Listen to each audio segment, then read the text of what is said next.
신앙생활은 누림입니다. 우리 한번 따라서 하겠습니다. 신앙생활은 누림이다. 예, 신앙생활은 이렇게 손을 벌려 한 푼 주십시오 라고 구걸하는 것이 결코 아닙니다. 어쩔 수 없이 내 자신을 부인하고 십자가를 지고 외로움과 고독 속에 주님을 따르는 삶이 아닙니다. 신앙생활은 하나님 아버지께서 그 아들 예수 그리스도를 통하여 이미 우리에게 주신 것들을 누리는 것입니다. 왕 되신 주님의 통치 속에서 하나님의 나라를 누리며 하나님의 자녀된 권세를 누리며 살아가는 것입니다. 그러므로 여러분, 신앙생활은 누림이 먼저입니다. 다시 한번 따라서 하겠습니다. 신앙생활은 누림이 먼저이다. 그러니까 내가 죽어서 저 천국, 영광스러운 하나님의 나라에 가서 누리는 것이 아니라 지금 이 땅에서 하나님의 자녀로 살아가면서 누리는 거죠. 신앙생활은 여러분, 무엇을 먼저 행하는 것이 먼저가 아니라 누림이 먼저인 줄로 믿습니다. 그런데 많은 성도들이요, 누리는 신앙생활을 하지 못하고 있어요. 내가 뭔가를 해야 할 텐데라는 부담감을 가지고 있어요. 그런데 신앙생활은 내가 무엇인가를 먼저 하는 것이 먼저가 아니라 하나님께서 예수 그리스도를 통하여 내게 주신 것들을 누리는 것이 먼저입니다. 하나님 아버지는 자녀된 우리에게 먼저 뭔가를 행하기를 원하지 않으십니다. 자, 여러분 한번 생각해 보세요. 갓 태어난 아기가 있어요.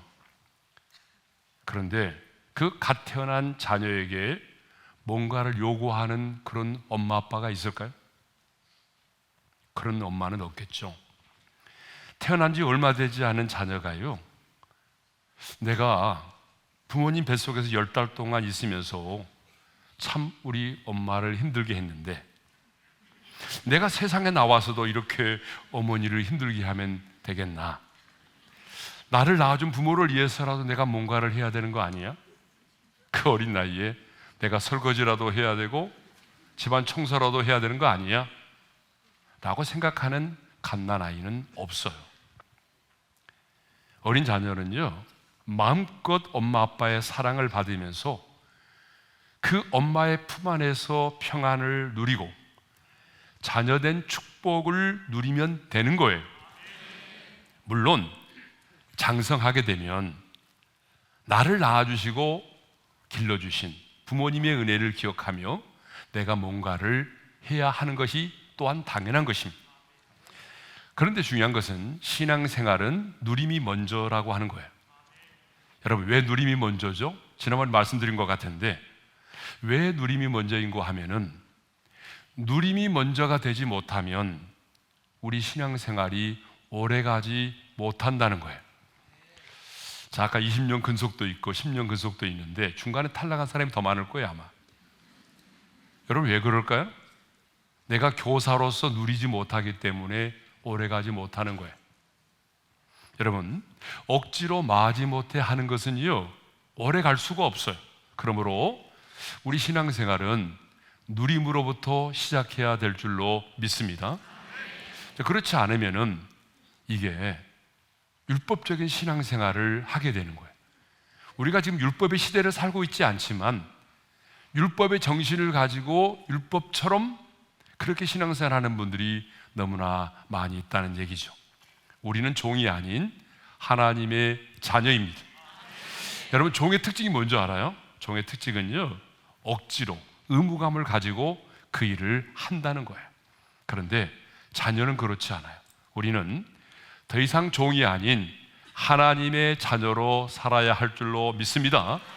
하나님의 자녀된 권세를 누리면서 물론 우리가 가는 길이 좁은 길이고 내 자신을 부인하고 또 주님이 내게 맡겨준 십자가를 지고 그 주님을 따르는 길이지만 주님이 내게 주신 기쁨과 평안을 누리면서 하나님의 나라를 누리면서 우리는 그 길을 걸어야 할 줄로 믿습니다.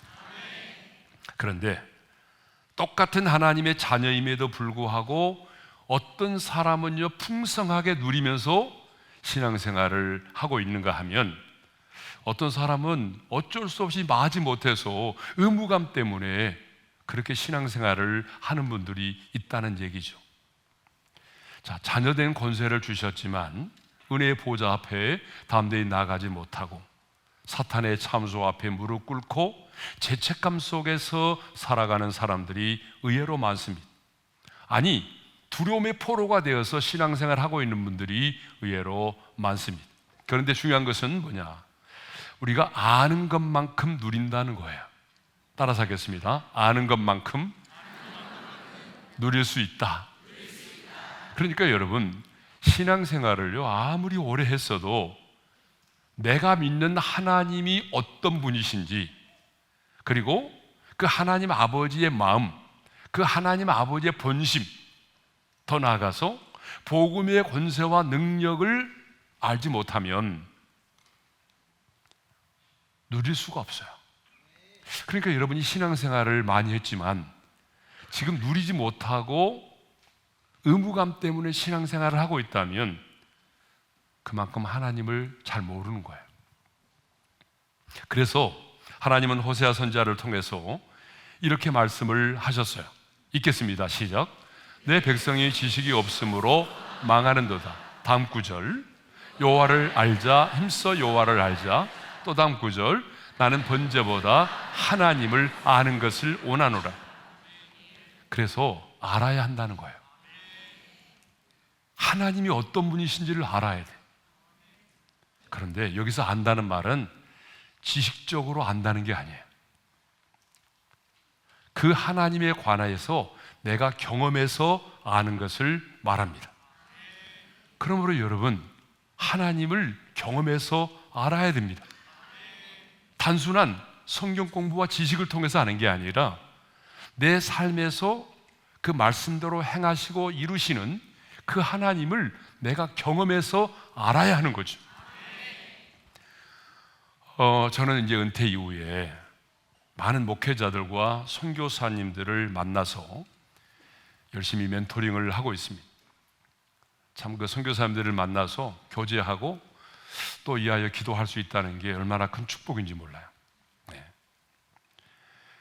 다음 주 월요일부터도 지금 이제 오른 비전 빌리지에서 100명 이하의 개척교회 목회자 30여 분을 모시고 실업인 선교회 후원으로 인해서 우리가 목회자 멘토링을 하게 됩니다. 그리고 그 다음 주 월요일에는 우리가 이제 용평에서 차세대 목회자, 각 교단에서 이제 추천한 우리 교단에서 앞으로 우리 교단을 책임질 수 있는 목회자라고 생각되어지는 그러한 담임 목사님 12가정 모시고 또 엑셀러레이트 이제 목회자 멘토링을 연달아 하게 됩니다. 제가 생각해 보았어요. 참 이 땅에 많은 목회자가 있는데 부족한 종인 내가 이 목사님들을 멘토링을 왜 하게 되었을까? 그러니까 생각해 보면 그것은 재수생 2명을 통해서 교회를 개척하면서 여기까지 오는 과정 속에서 개척교회 목회자들이 겪을 수 있는 것들을 너무나 많이 친히 경험해서 알고 있기 때문에 그래요. 자, 교인이 20명일 때, 개척을 해가지고 40명일 때, 50명일 때, 300명일 때 교회 안에서 어떤 일들이 일어날 수 있는지, 또한 그런 일들이 일어나면 어떻게 대처를 해야 되는지, 저는 이런 부분들에 대해서 다는 모르지만 어느 정도 경험해서 알고 있기 때문에 여러분 지금의 목회자들을 섬길 수가 있는 거죠. 멘토링을 할 수가 있는 거예요. 그러니까 멘토링이라고 하는 게 지식을 전달해 주는 게 아니거든요. 내가 경험했던 것들을 나누는 거잖아요. 좋은 것만 나누는 게 아니라 내 실패도 나누는 거잖아요.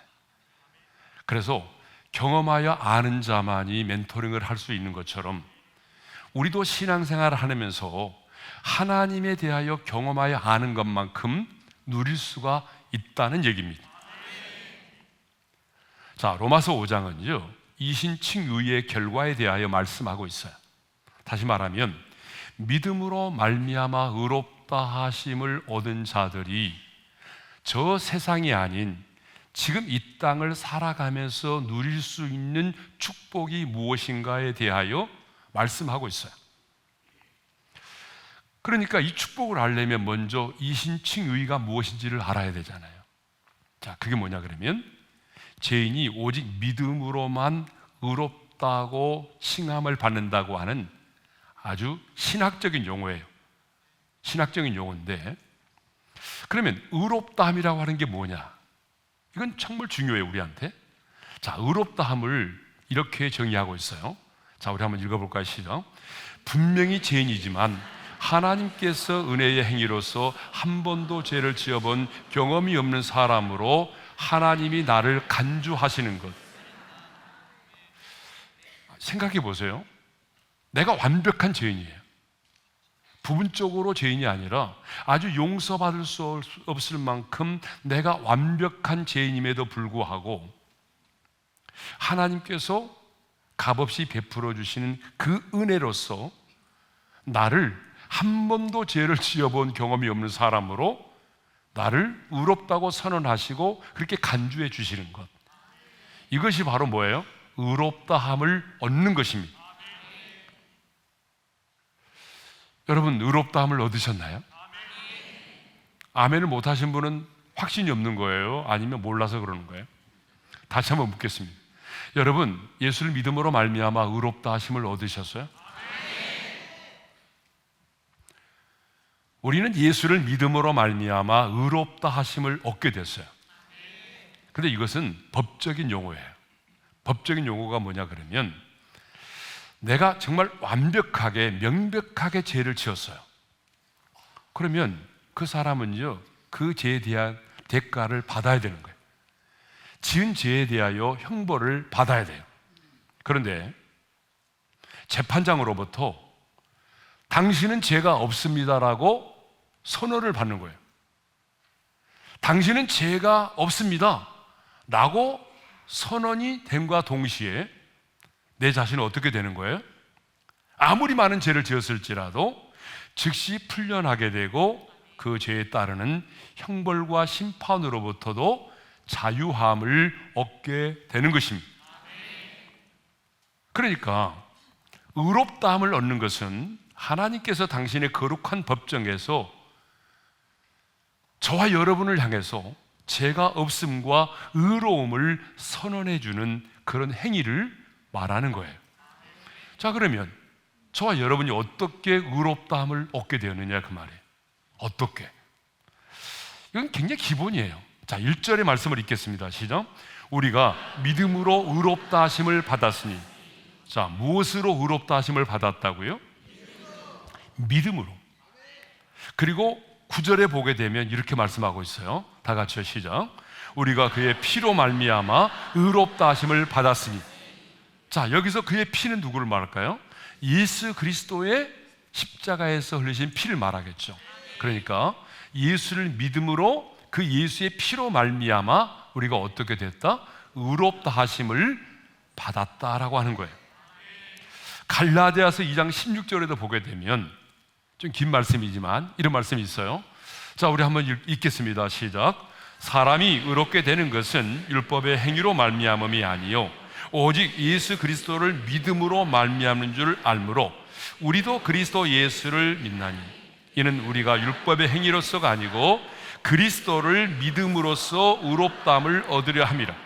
율법의 행위로서는 의롭다함을 얻을 육체가 없느니라. 여러분, 사람이 의롭게 되는 것은 율법의 행위에서 난 것이 아니다라고 말하죠. 여러분, 이 말은 무슨 말이에요? 율법을 지켜서 의롭게 될 수 있는 사람은 아무도 없다라고 하는 얘기죠. 그러면 우리가 의롭다함을 얻으려면 어떻게 해야 된다고 말했죠? 오직 예수를 믿음으로서만이 의롭다함을 얻게 된다는 거예요. 그런데 사람들은요, 예수를 믿음으로 의롭다함을 얻으려고 하는 것이 아니라 율법을 지켜 행함으로, 또 다른 표현으로 말하면 자신의 어떤 선행과 공로와 업적으로 의롭다함을 얻으려고 한다는 거죠. 우리 기독교를 제외한 이 세상의 모든 종교는 자신의 공로와 업적을 통해서 의롭다함을 얻으려고 합니다. 그런데 사도 바울은 이런 사람들에게 아주 충격적인 말을 하고 있어요. 이렇게 말합니다. 갈라디아서 5장 4절 시작. 율법 안에서 의롭다함을 얻으려 하는 너희는 그리스도에게서 끊어지고 은혜에서 떨어진 자들. 그러니까 율법의 행위를 통해서 의롭다함을 얻으려고 하는 자들, 넓게 말하면 어떤 자신의 선행과 공로와 업적을 통해서 내가 의롭다함을 얻으려고 하는 사람들은 사도 바울이 뭐라고 말하죠? 굉장히 충격적인 말을 합니다.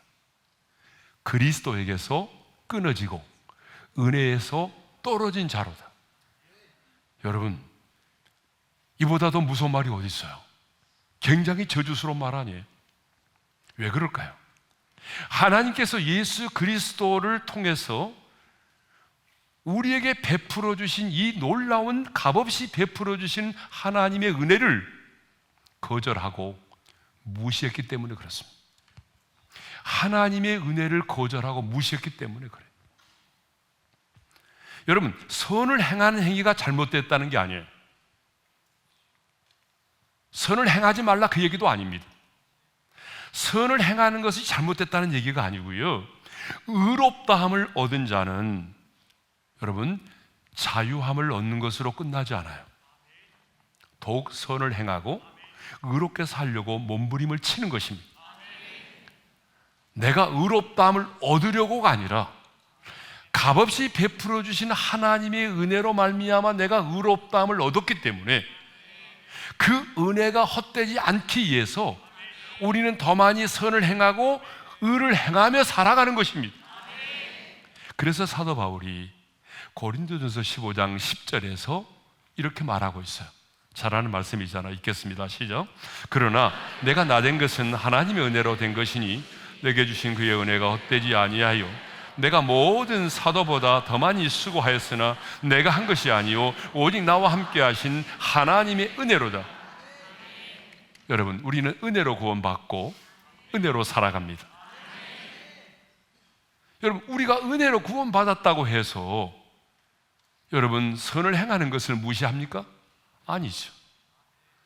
우리는 어쩌면 은혜로 구원을 받았기 때문에 선을 행함으로 구원을 받으려고 하는 종교인들보다도 더 많은 선을 행해야 될 줄로 믿습니다.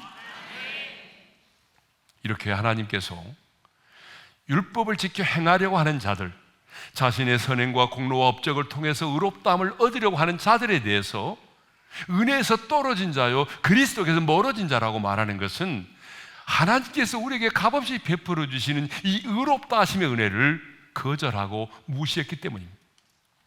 여러분, 하나님의 은혜를 무시하지 않기를 바랍니다. 하나님의 은혜를 모독하지 않기를 바랍니다. 그러므로 인간의 행위가 중요하지만 신앙생활은 절대적으로 인간의 행위를 절대 기준으로 삼아서는 안 되는 것입니다. 그런데 인간의 행위를 절대 기준으로 삼고 살아가는 분들이 너무나 많습니다. 은혜로 살아가는 하나님의 사람들은 선을 행함이 너무나 중요하지만 인간의 행위를 우리의 신앙의 기준으로 삼고 살아가지는 않습니다. 자, 그러면 왜 예수를 믿으면 내가 의롭다함을 얻게 되는가? 여러분, 이 사실은 너무 중요하잖아요. 왜 예수만 믿으면 내가 의롭다함을 얻게 되지? 한 번도 죄를 지어본 경험이 없는 사람으로 하나님이 나를 인쳐주시고 그렇게 선언하시고 그렇게 선포되는 순간 모든 죄와 하나님의 심판, 형벌로부터 자유함을 얻게 되는 것이니까 여러분, 이 의롭다함을 얻는 것은 너무 중요한 거예요. 그러면 내가 왜 예수를 믿으면 의롭다함을 얻게 되는가? 그것은 예수 그리스도가 나의 모든 죄와 허물을 대신 짊어지시고 십자가에서 내 모든 죄값을 완벽하게 지불하셨기 때문입니다. 제가 수없이 얘기했잖아요. 우리가 지은 모든 죄에는 값이 있다고. 그 죄값이 뭐예요? 수치와 형벌과 죽음이에요. 그런데 우리 예수님이 저와 여러분의 모든 죄를 다 짊어지시고 시간과 공간을 초월해서 그 죄값을 치르셨어요. 수치와 조롱을 받으셨고 우리가 지옥에서 받아야 될 영원한 형벌을 농축하여 받으셨고, 그리고 아버지께로부터 버림을 받는 영적인 죽음과 영원히 육체를 떠나는 육체의 죽음을 경험하셨어요. 그리고 다 이루었다고 말씀하셨습니다. 요한복음 19장 30절입니다. 읽겠습니다. 시작. 예수께서 신 포도주를 받으신 후에 이르시되 다 이루었다 하시고 머리를 숙이고 영원히 떠나가시니라. 여러분, 뭐 다 이뤘다고 하는 말의 뜻은 알잖아요. 테텔레스타이라는 말인데 값을 지불했다, 완불했다, 청산했다. 내가 너의 모든 죄값을 완벽하게 지불했다. 그러니까 하나님은 뭐 내가 과거가 깨끗해서 의롭다 하신 것이 아닙니다. 내가 죄를 안 지어서 하나님이 나를 의롭다 하신 것이 아닙니다. 주님께서 내 모든 죄를 담당하시고 그 모든 죄값을 완벽하게 지불하셔서 하나님의 공의가 만족되었기 때문에, 아니 예수 그리스도의 순종을 통하여 이루신 그 모든 의를 내게 전가시켜 주셨기 때문에 저와 여러분 예수를 믿으면 의롭다함을 얻게 되는 것입니다. 다시 한번 여러분에게 묻겠습니다. 그렇다면 여러분은 예수를 믿음으로 의롭다함을 받으셨나요? 이쪽 동네가 아멘을 좀 안 하는 것 같은데 저를 모르시나요? 다시 한번 묻겠습니다. 여러분은 예수를 믿음으로 말미암아 의롭다 하심을 받으셨어요? 네. 그러면 의롭다 하심을 받은 자가 누리는 축복이 뭐냐는 거죠. 오늘은 그 축복에 대한 얘기를 하고 싶습니다. 자, 의롭다 하심을 얻은 자가 누리는 축복이 뭐냐 그러면 하나님과 화평을 누리는 것입니다. 자, 우리 1절의 말씀을 다시 한번 읽겠습니다. 다 같이요. 그러므로 우리가 믿음으로 의롭다 하심을 받았으니 우리 주 예수 그리스도로 말미암아 하나님과 화평을 누리자. 의롭다 하심을 받았으니, 받을 것이다가 아닙니다. 이미 받았으니 우리 주 예수 그리스도로 말미암아 하나님과 화평을 누리자라고 말합니다. 자, 신앙생활은 누리는 거예요. 근데 뭘 누리라고 말하죠? 하나님과 화평을 누리자라고 말해요. 자, 여기서 나오는 화평이라고 하는 게 뭐냐? 헬라어로 보게 되면 에이레네라고 말합니다. 여러분, 이 에이레네는 고대 그리스에서는 언제 이 에이레네라고 하는 단어가 사용되는가 하면 전쟁이 없는 상태, 정치적인 안정과 질서가 주어졌을 때를 에이레네라고 말했어요. 그런데 신약 성경에 와서는 조금 다르게 사용됐습니다. 하나님과의 화목, 그리고 내적인 평안, 영적인 안식, 이렇게 사용됐어요. 그리고 이 평화라고 하는 것, 화평, 평안 다 똑같은 말인데 이 구약에서는 샬롬이라는 말을 썼어요. 너무 잘 알잖아요, 우리가 샬롬. 그런데 이 샬롬은요, 전쟁이 없는 상태를 뛰어넘어서 하나님과의 바른 관계에서 주어지는 평안을 말할 때에 샬롬이라는 단어를 썼습니다. 여기서 중요한 게 뭐예요? 하나님과의 바른 관계에서 주어지는 것. 그러니까 샬롬은 언제 주어지죠? 하나님과의 바른 관계에 있을 때에 주어지는 거라는 거예요. 네? 이게 바로 샬롬이에요. 그러니까 샬롬을 말하려면은 하나님과의 바른 관계가 맺어져야만이 이 샬롬, 평안, 이 평안을 누릴 수 있다는 거죠. 그러니까 오늘 본문에서 말하고 있는 하나님과 화평을 누리자, 또 성경이 보게 되면 계속해서 평안을 누리자는 말씀이 있는데 이 화평은요, 내가 무엇인가를 얻어서 취함으로 얻어지는 게 아니라는 거예요. 다시 말하면 내가 돈이 없었는데 로또에 당첨돼서 돈을 갖게 됐다. 내가 뭔가를 취하고 얻어서 가져지는 게 아니에요. 여기서 말하는 평안은 하나님과의 관계가 회복이 될 때에 주어지는 것이 뭐예요? 평안. 근데 반응을 안 하시네요. 다시 한번. 평화라고 하는 것은 취하고 얻어서 내가 소유하는 것이 아니라 하나님과의 바른 관계가 회복될 때 주어지는 것입니다. 예. 그러니까 관계가 회복이 될 때만 우리가 누릴 수 있는 것이 뭐냐 그러면 샬롬, 에이레네, 평화라는 거예요. 근데 여러분, 사랑과의 관계도 그렇지 않아요? 모든 관계는 그런 것 같아요. 하나님과 우리와의 관계만이 아니라 사람과 사람과의 관계도 보게 되면 관계가 뒤틀리잖아요. 그러면 어때요? 우리 마음속에 평화가 깨져요. 평안이 깨집니다. 여러분, 자식들과의 관계가 뒤틀려 있으면 어때요? 쳐다보는 것도 힘들어요. 그러지 않아요, 여러분? 자식과의 관계가 뒤틀려 있으면요, 쳐다보는 것도 힘들어요. 그렇지 않은 사람처럼 앉아 있는데 실제로 그래요.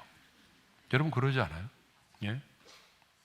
또 남편과 관계가 뒤틀려 있으면 어때요?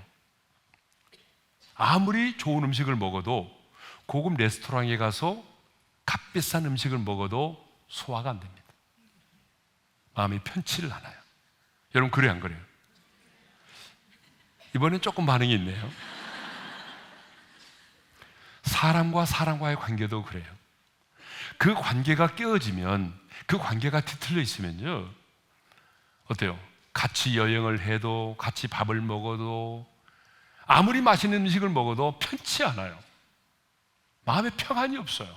그런데 화해하고 화목하고, 어때요? 정말 12,000원짜리 아니면 7,000원짜리 그런 된장찌개를 먹어도 너무 소화가 잘 되고 기분이 좋은 거예요. 물론 이장이 안 좋으면 어쩔 수 없지만, 예. 시어머니의 관계가 막 뒤틀려 있으면 어때요? 시금치만 먹어도 소화가 안 된다고 그러잖아요. 그래서 사람과 사람과의 관계도 깨어지고 뒤틀리면, 멀어지면 마음이 편치 않아요. 그런데 하물며 하나님의 형상대로 지음받은 우리 인간이, 피조물인 우리 인간이 전능하신 하나님, 그 조물 주신 하나님과 관계가 깨어져 있다면 여러분 어떻게 우리가 평안을 누릴 수 있겠습니까? 평안란 무엇을 소유해서가 아니라 관계의 회복을 통해서 주어지는 것입니다. 그러므로 여러분, 이 평안은 아무나 누릴 수 있는 게 아니에요. 예? 하나님과 화평을 누리자 그랬는데 아무나 누릴 수 있는 게 아니라고요. 왜요? 하나님과의 관계를 회복한 사람만이 누릴 수가 있기 때문입니다. 그래서 예수 그리스도를 통해서 하나님과의 관계가 회복된 자만이, 죄와 죽음의 법에서 해방된 자만이 이 평안을 누릴 수가 있습니다. 그래서 예수님께서도 나의 평안을 내가 너에게 주노라고 말씀하시면서 내가 너희에게 주는 것은 세상에 주는 것과 같지 않다라고 말씀하셨어요. 우리 잘 아는 말씀이잖아요. 요한복음 14장 27절의 말씀을 읽겠습니다. 시작. 평안을 너에게 끼치노니 곧 나의 평안을 너에게 주노라. 내가 너에게 주는 것은 세상에 주는 것과 같지 아니하니라. 너희는 마음에 근심하지도 말고 두려워하지도 말라. 그러니까 예수 그리스도로 말미암아 주어진 이 평안은 내 자신의 어떤 감정이나 기분이나 행위에 따라 주어지는 것이 아니라고 하는 거예요. 예? 주관적인 평화가 아니에요. 내 느낌과 감정과는 상관없이 예수 그리스도의 십자가의 죽으심과 부활을 통해서 주어지는 객관적인 평화라는 거예요. 여러분, 주관적인 평화라고 하는 게 뭐예요? 내 느낌과 감정이잖아요. 그런데 지금 주님이 말씀하고 있는 이 평화는 내 느낌과 감정을 뛰어넘어서 예수 그리스도를 통하여 주어지는 객관적인 평화입니다. 그러므로 하나님과의 관계를 회복하고 그 안에 거하는 자는 어떤 상황 가운데 있을지라도 내 느낌과 감정을 뛰어넘어서 이 평안을 누릴 수가 있다는 거예요.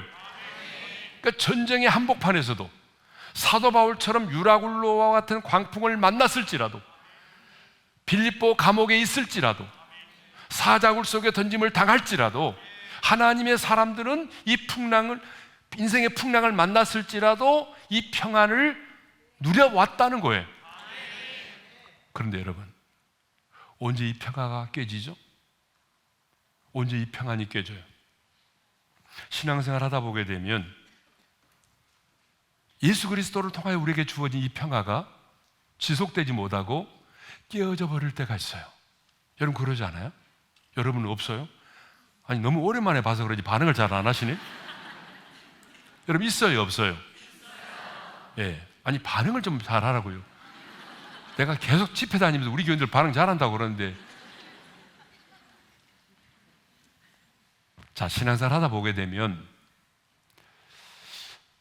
예수 그리스도로 말미암아 주어진 이 평안이 오래 간직되지 못하고 깨어져 버릴 때가 있어요. 언제 깨어지죠? 하나님과의 관계가 멀어질 때, 하나님과의 관계가 깨어질 때 이 평안도 함께 깨어져요. 근데 우리는 이렇게 생각하거든요. 가난 때문이라고, 내 연약함 때문이라고, 내가 누군가로부터 받았던 상처 때문이라고. 여러분 우리는 그렇게 생각을 해요. 근데 그거는 틀렸어요. 우리는 그렇게 생각을 하거든요.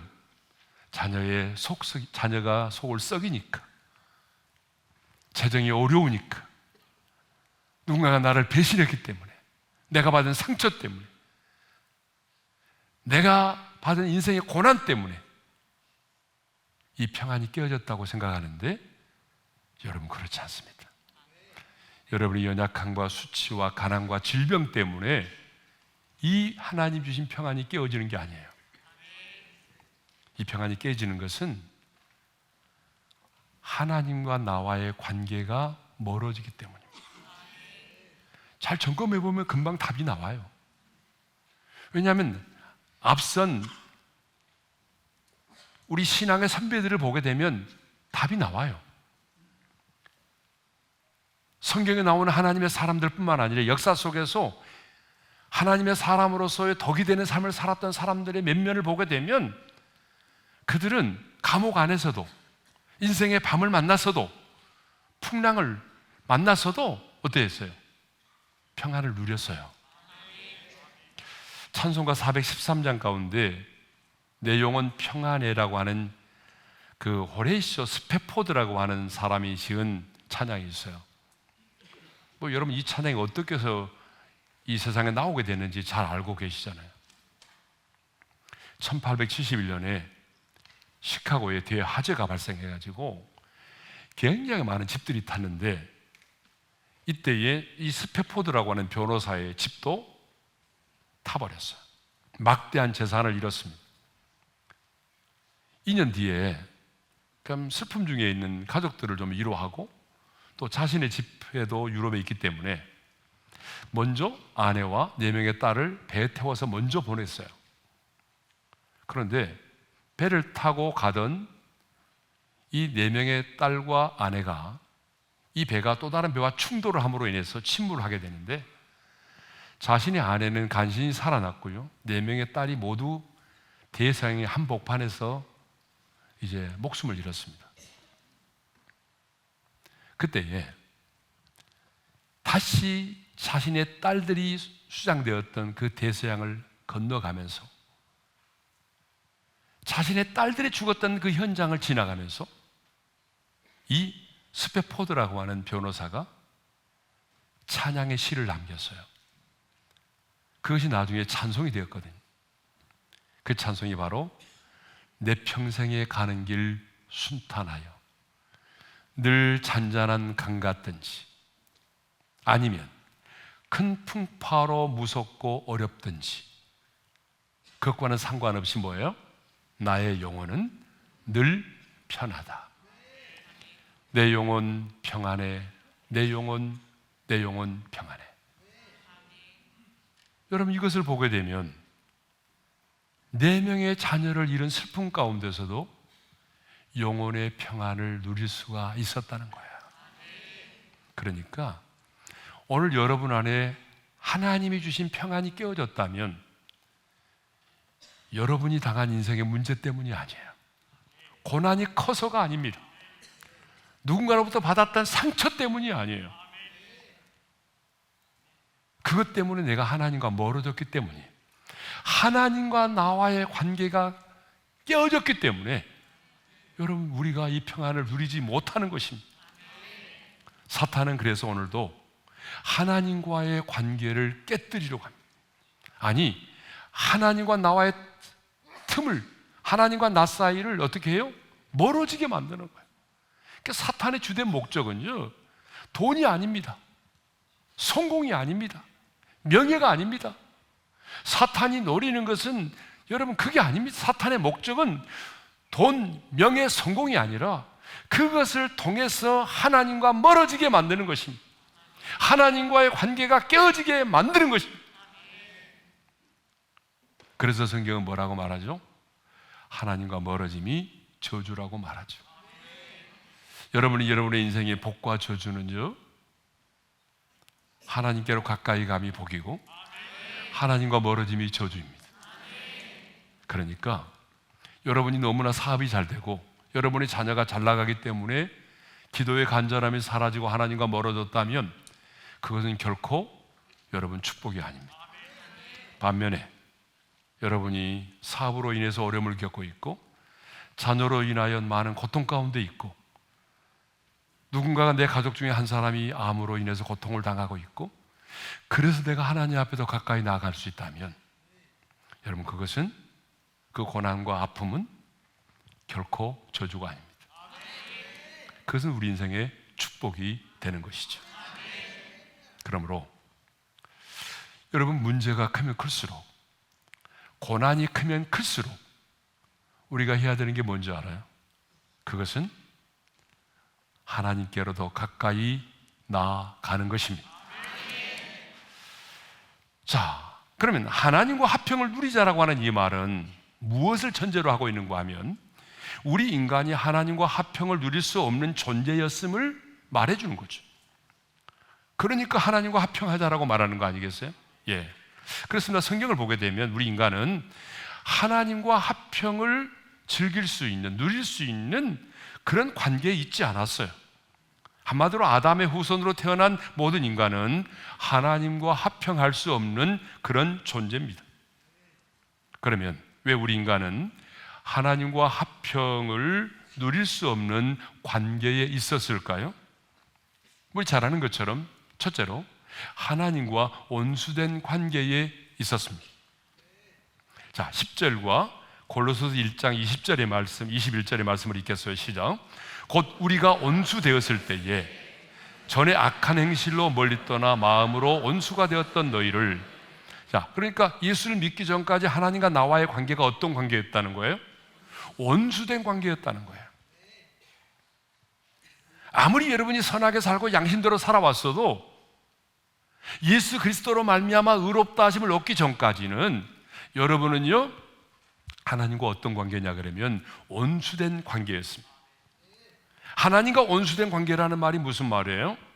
하나님과 내가 단절되고 영적으로 대립된 상태, 적대적인 상태에 있었음을 말합니다. 그 이유는 뭘까요? 하나님은 거룩하시고 내 자신은 너무나 완벽한 죄인이기 때문에 하나님과 우리는 온수된 관계가 될 수밖에 없는 것입니다. 두 번째로는 본질상 진노의 자녀였다라고 하는 것입니다. 에베소 2장 3절의 말씀을 읽겠습니다. 다 같이요. 전에는 우리도 본질상 진노의 자녀이었더니, 여러분, 본질상 진노의 자녀였다라고 하는 말은 제약된 본성을 가지고 태어났기 때문에 하나님의 심판과 저주를 피할 수 없는 그런 상태에 있었다는 거예요. 예. 그러니까 지금 우리가 이제 새세민 축제 기간을 지내고 있는데 여러분의 가족, 여러분의 자녀, 여러분 주변의 이웃, 그들이 예수를 믿지 못하면 그들은 어떤 상태로 있게 될까요? 하나님과 원수된 상태로, 본질상 진노의 자녀로 살아가는 것입니다. 그래서 우리가 어떤 분은 그러죠. 교회도 지금 좁아가지고 못 들어오는 사람이 많은데 또 전도하라고? 여러분, 하나님의 마음을 가지고 하는 거예요. 주님이 그렇게 말씀하시는가 기도하니까? 그건 아니잖아요. 사람은 딱 두 종류예요. 하나님과 원수된 자, 하나님과 화목한 자. 여러분 가족 중에 하나님과 원수된 자로 살아가고 있는 사람이 얼마나 많아요. 본질상 진노의 자녀로 살아가는 사람이 얼마나 많아요. 그런데 우리가 전하는 복음을 들으면 그들도 내가 믿는 예수를 믿음으로 말미암아 의롭다 하심을 얻게 되고 하나님과 화목하게 되는 거예요. 누가 하나님과 화평을 누리는가? 자, 본문 1절 다시 돌아가서 읽겠습니다. 시작. 그러므로 우리가 믿음으로 의롭다 하심을 받았으니 우리 주 예수 그리스도로 말미암아 하나님과 화평을 누리자. 믿음으로 말미암아 의롭다 하심을 얻은 자가, 의롭다 하심을 받은 자가 우리 주 예수 그리스도로 말미암아 하나님과 화평을 누리게 되는 것입니다. 아까 의롭다 하심에 대해서는 설명했잖아요. 내가 완벽한 죄인이지만 예수님께서 내 모든 죄값을 완벽하게 지불하셨기 때문에, 그래서 하나님은 당신의 공의가 만족돼서 내가 완벽한 죄인임에도 불구하고 그리스도의 의를 증가시켜서 너는 한 번도 죄를 지어본 경험이 없는 사람이야, 너는 의인이야 라고 선포해 주시는 겁니다. 그래서 하나님과 온수된 관계에 있던 우리가 하나님과 더불어 화목하게 되는 것이죠. 그래서 10절을 보게 되면 이렇게 말씀하고 있어요. 다 같이요. 곧 우리가 온수되었을 때에 그의 아들의 죽으심으로 말미암아 하나님과 화목하게 되었은즉. 왜 예수님이 이 땅에 오셨을까요? 하나님과 온수된 우리를 화목하게 하시려고. 근데 하나님과 화목하게 하려면 반드시 죄악의 문제가 해결되지 않으면 안 돼. 그래서 그분이 우리 죄를 담당하시고 십자가의 필로 죽으셨고 화목제물로 죽으심으로 말미암아 우리의 죄값이 지불되었기 때문에 하나님 우리를 의롭다 하시고 우리를 하나님과 화목하게 하신 것입니다. 그러니까 하나님과 화목한 자가, 의롭다 하심을 얻은 자가 하나님과 화평을 누리게 되는 것입니다. 그래서 사도 바울은 의롭다 하심을 입은 우리에게 우리 주 예수 그리스도로 말미암아 하나님과 화평을 누리자라고 말합니다. 자, 1절 하반절의 말씀을 다시 한번 읽겠어요. 시작. 우리 주 예수 그리스도로 말미암아 하나님과 화평을 누리자. 따라서 하겠습니다. 화평을 누리자. 여러분, 이 누리자라고 하는 말은 즐기자라는 말이에요. 즐거워하는 걸 말하는 거예요. 그러니까 누리자라고 하는 것은 엔조이 하는 것입니다. 엔조이. 누리는 것은 엔조이입니다. 즐기는 거예요. 그래서 믿음으로 의롭다 하심을 받은 자가 누리는 축복에 대해서 쫙 설명하면서 반복해서 나오는 단어가 있어요. 자, 2절과 3절, 11절에 보게 되면 어떤 단어가 반복해서 나오는지 여러분 한번 점검하면서 읽어볼까요? 시작. 하나님의 영광을 바라고 즐거워하느니라. 우리가 환난 중에도 즐거워하나니 하나님 안에서 또한 즐거워하느니라. 무슨 얘기가 가장 많이 나왔어요? 즐거워한다는 말이 많이 나왔어요. 그러니까 의롭다 하심을 얻은 자가 누리는 축복이 무엇인가 하면 예수 그리스도로 말미암아 어때요? 그 화평을 누리는 것, 즐거워하는 것, 환난 중에도 즐거워하는 것, 즐거워하는 것이 누리는 거라는 거예요. 그러니까 여러분, 정말 여러분이 예수를 믿음으로 말미암아 의롭다 하심을 얻었다면, 그래서 하나님과 화목하게 되었다면 우리는 그 화평을 누려야 됩니다. 즐길 줄 알아야 돼요. 그런데 성도들이 즐기지 못해요. 막 노래방에 가서는 엄청나게 즐기면서도 막 클럽에 가서는 막 땀을 뻘뻘 흘리면서도 난 한 번도 안 가봐가지고 클럽하고 룸사롱 구분을 잘 못하겠는데, 그런데 가면은 막 그렇게 즐기면서도 하나님 앞에서 어린아이처럼 즐기지 못해요. 신앙생활을 굉장히 고리타분한 것으로 생각을 해요. 재미없는 것으로 생각해요. 그런데 여러분, 그렇지 않아요. 신앙생활은 즐기는 것입니다. 누리는 것입니다. 죄와 죽음의 법에서 해방된 사람으로 하나님께서 주신 자유를 누리고 하나님의 자녀된 권세를 누리고 성령 안에서 이루어진 하나님의 나라의 평안과 기쁨을 누리고 구원의 즐거움을 누리며 사는 것입니다. 그러면 이제 마지막으로 하나님과 화평을 누리며 산다는 것은 구체적으로 무엇을 의미하느냐라고 하는 것입니다. 하나님과 화평을 누리자라고 말했잖아요. 그러면 하나님과 화평을 누리며 사는 게 뭐냐는 거예요. 2절을 읽겠습니다. 2절 다 같이 시작. 또한 그로 말미암아 우리가 믿음으로 서 있는 이 은혜에 들어감을 얻었으며 하나님의 영광을 바라고 즐거워하느니라. 거기 보게 되면 우리가 그로 말미암아, 예수 그리스도로 말미암아 믿음으로 서 있는 이 은혜에 들어감을 얻었다라고 말하죠. 여러분, 은혜에 들어감을 얻었다라고 하는 이 말은 다른 말로 말하면 이렇게 말할 수 있어요. 은혜의 보좌 앞에 들어가게 되었다. 은혜의 보좌 앞에 나아가게 되었다. 그렇게 말하는 거죠. 그래서 은혜에 들어감을 얻었으며 라고 하는 말은 과거형으로 되어 있어요. 그 다음에 화평을 누리자라고 하는 말은 뭐예요? 현재형입니다. 그러니까 여러분, 저와 여러분은 이미 예수를 믿음으로 말미암아 의롭다 하심을 얻었기 때문에 우리는 어떻게 됐어요? 이미 은혜에 들어감을 얻었습니다. 은혜의 보좌 앞에 담대히 나갈 수 있게 된 거예요.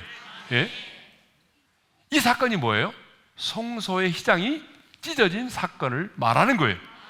그래서 예수님이 십자가에 달려 죽으실 때에 하나님의 지성소와 성소를 가로막고 있던, 하나님의 보좌 앞으로 나가는 길을 가로막고 있던 그 성소의 휘장이 위에서부터 아래로 찢어져 둘이 됐어요.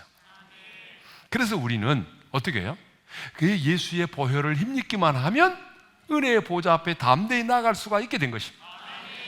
그러니까 왕 대신 주님께서 당신의 보좌 앞으로 나올 수 있도록 길을 확 열어주신 것입니다. 그러니까 이미 우리는 어때요?